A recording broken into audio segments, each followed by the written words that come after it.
My name is Jen, and I am on a journey in order to break free from the destructive patterns of disordered eating and in order to embrace a nourishing lifestyle. My roadmap can be described using an acronym of the word Nourisher. So I'm doing daily video blog posts in order to encourage you, equip you, and keep you up to date on my progress. If this content is helpful or encouraging to you, please consider subscribing, hitting that like button, and sharing with others. It is my deep desire that these videos would help to ignite nourishing transformations in us all. Hi, everybody. Thank you so much for joining me for my Nourisher Check In. It's like the word of the week is intensity. I just need a break from these really big, intense emotions, which is why I'm out for a beautiful walk in this beautiful place. So I'm so grateful for that and really grateful to have you checking in with me today. You know, these big, intense emotions shouldn't surprise me.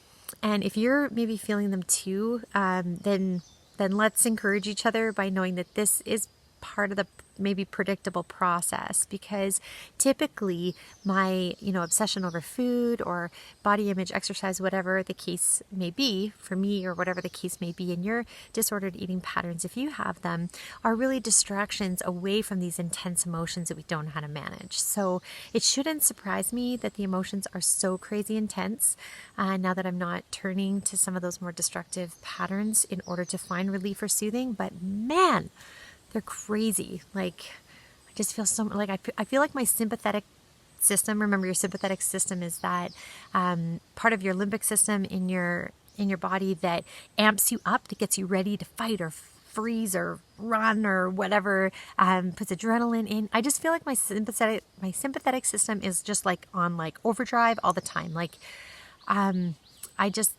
heart rate has been up all day today, and I feel anxious. So I'm already thinking about, okay, I'm winding down a week this week. Yes, there's been some heavy relational challenges this week, heading into a new week next week. How can I make next week be, as productive as it needs to be from a work perspective, but, really focusing on rewiring my brain, exercises that are going to help me calm, center, for me, reconnect to Jesus, bathe in appreciation, get some better endorphins and good brain chemistry happening, because my body and my brain really need a rest right now because it's been really intense. So opening up to others, I want to camp out here a little bit because it's been really intense. There's been some craziness going on, and I've had to figure out how to deal with that. But the one big thing for me is having, just a handful of safe people in order to process with. And one of those safe people is my beloved mother-in-law, whom I love so deeply. So she actually just showed up for me yesterday when I was, experiencing such intense emotions. And I did, have the courage to call her and to say, hey, I'm feeling really overwhelmed. Could you help me walk through this? And one thing that I have been trying to is how to show up for other people as they manage their emotions.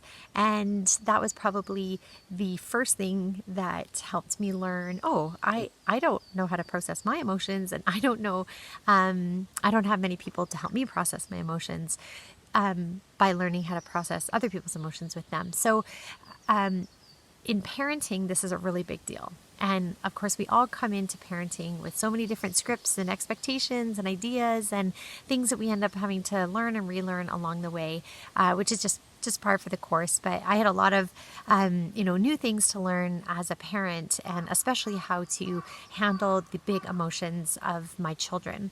And one thing that was so helpful was a child psychologist by the name of Jennifer Kolari, Kolari. I'll put it down in the resources below. But she has this thing called the calm technique that has been so helpful and that I'm striving to learn in order to give as a resource in all of my relationships, not just my relationships with my children. But the calm technique, my mother-in-law, whether she tried to or not, she totally embodied this technique with me yesterday, and I'm so grateful to God for her doing that. So I wanted to give you that example so you could see the technique and also hear about my opening up to others experience. So that is really difficult, this idea of opening up to others so badly. I want to be seen and known and delighted in and treasured and protected and all of these things. And ideally we would have people around us who would see us and offer those things to us, like a parent offers a baby. The baby doesn't do anything cries. The baby cries to communicate need. But that would be ideal. But the situation, especially when we're grown-ups, is that people don't intuitively, it's not their responsibility to walk around seeing if you're okay anymore. So a big thing for me is how do I, when it seems like I'm being so obvious and showing how I'm doing on the outside, it's not obvious to other people. And how can I actually open up and express that need and the more raw parts of my heart. So I was able to do that yesterday with my mother-in-law, and she was able to go through the acronym. So this technique to calm is, first, you connect with the person. Second, you affect match, which is matching their emotion. The L stands for listen, and the M stands for mirror. So let me walk through this. So to connect is to connect fully present. It means put down the phone, square your shoulders to the person, look them in the eye, really use all of your nonverbals in order to connect with them and for them to know that you are connected to them. And my mother-in-law totally did that yesterday. I live abroad, as I mentioned, so we were able to do that over video conference, but I could tell everything else was put away. She said, hang on, let me, finish this one thing so that I can be fully present with you. And she was fully present with me in that time. To affect match is when if the person is describing fear, then you put a look of fear on your face, or you feel that fear together with them, or that anger together with them, or that, and this can be really non-intuitive because it doesn't mean actually that you necessarily agree with the fact of why they're feeling that, right? So maybe you have a child, let's say, who doesn't want to put on their raincoat, right? And typically the way that it goes, at least in my house, is put on your raincoat. I don't want to put on my raincoat. Yes, put on your raincoat. And then it's just this battle that escalates, right? Whereas if the child says, no, I'm not putting on that raincoat, and you are either curious to say, oh, why not? Or you say, is it because raincoats are really hot and bunchy or is it because you don't like the color? Or if you can try to imagine and put yourself in their own feeling, it helps. With my kids, sometimes you can see it's like, a total diffusion. And for me, with my mother-in-law, that was totally what happened. I was really wound up about a situation of someone who's incredibly dear to me, who I felt afraid for, and I felt really afraid for, and really in turmoil about. And my mother-in-law was able to match that, and was able to, I could see on her face that she was feeling that turmoil. Even if she didn't know the whole situation, she could feel that turmoil along with me as I described it, of what that feeling felt like for me. So L is listen, and this is active listening. This is listening, I always like to say, not only with our ears, but with our brain, and using things like paraphrasing and asking open-ended questions, and really being curious and getting more information from the person, which my mother-in-law did so beautifully. And then when it comes to mirroring, now mirroring is very interesting, because mirroring is when it's kind of like that same as the affect matching. It's very, very similar in my mind. And if you understand it differently, please help me unpack what the difference is between the affect matching and the mirroring. But the mirroring is where it's like empathy in motion. It's where we put ourselves in their shoes, and we, not to amplify it. Again, we don't want to amplify it and, oh yeah, you should be so mad and I'd be so mad. We're not trying to make the feelings worse or bigger, but we're trying to make that person feel totally connected to and heard and seen and known in that moment. So it would be, in this case, I was just struggling with my mother-in-law and saying, like, I'm feeling so intense, and was questioning. I was saying maybe that intensity is just because of me, because I'm intense, and she was able to walk me through, saying like, no, like if a baby was about to fall off a cliff and you were running, you'd have, to grab that baby from a cliff, you'd have a bunch of adrenaline in your body. And said, even though this is an experience that you're just experiencing, feeling fearful or feeling intense for your dear loved one emotionally, your body's still feeling that intensity, isn't it? And I was nodding, yeah, it is. That's right. You get me. That's the deal with mirroring. At the end of the day, if you say to somebody, yeah, you really get me, then they're probably mirroring you.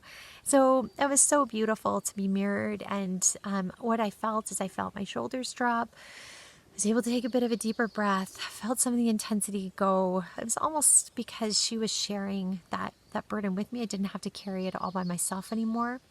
So her usage or implementation of that calm technique with me really did help me to calm. And I'm reminded today, in feeling some of that intensity again, that we need to do that for one another over and over again. Whereas typically we would say, someone would say, oh, I'm upset, or would act in an upset way. And we would tell them all the reasons why they shouldn't be upset.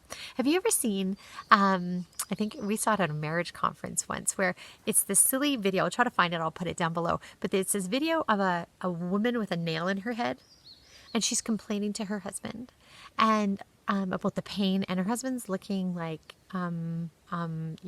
you've got a nail in your head, right? And the whole point, well, whatever the point is of the actual video, but to me, the question, someone posed the question once of, what does that woman need? Does that woman need to be listened to and held and known and seen and have someone enter into her emotional experience? Or does she need someone to physically take the nail out of her head? And you know what? The answer is she needs both. Because it is something that she's experiencing fully as a physical thing and as an emotional thing. And you could go and rip the nail out of her head and still leave her in emotional pain and not being seen or known or heard. She needs both.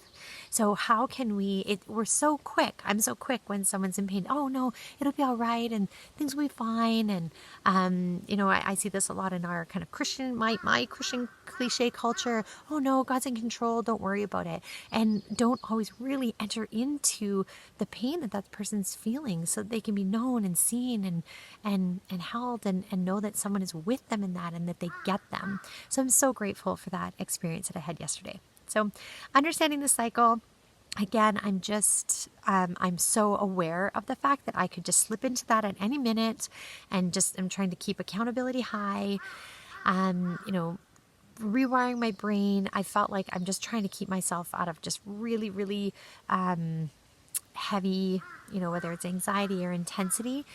So going for walks, taking deep breaths, taking moments to actually look at nature and, doing those grounding techniques like we talked about, 5 things that I see, 5 things that I hear.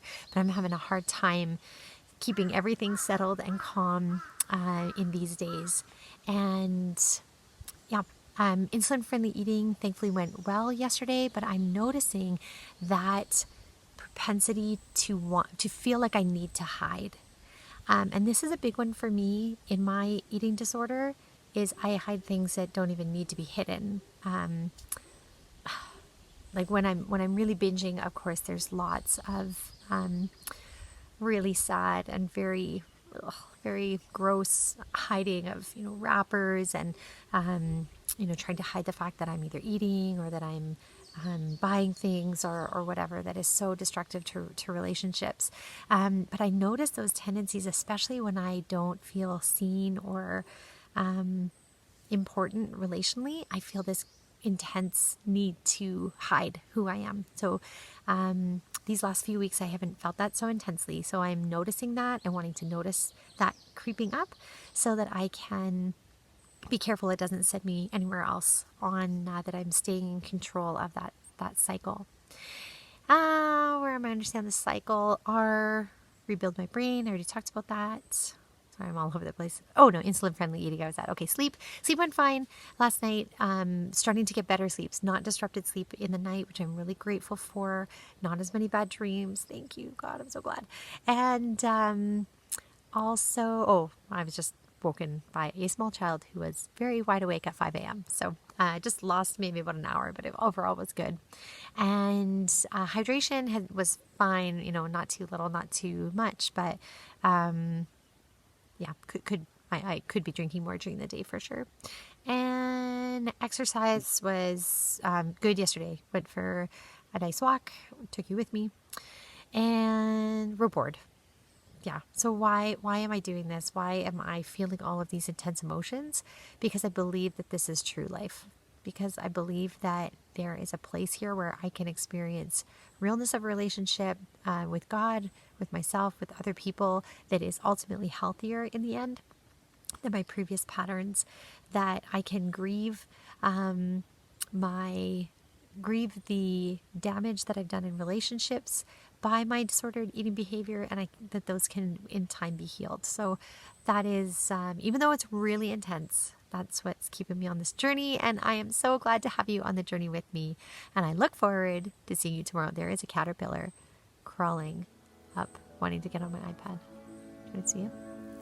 Can I? Oh, he fell. Okay. I look forward to seeing you tomorrow. Bye for now.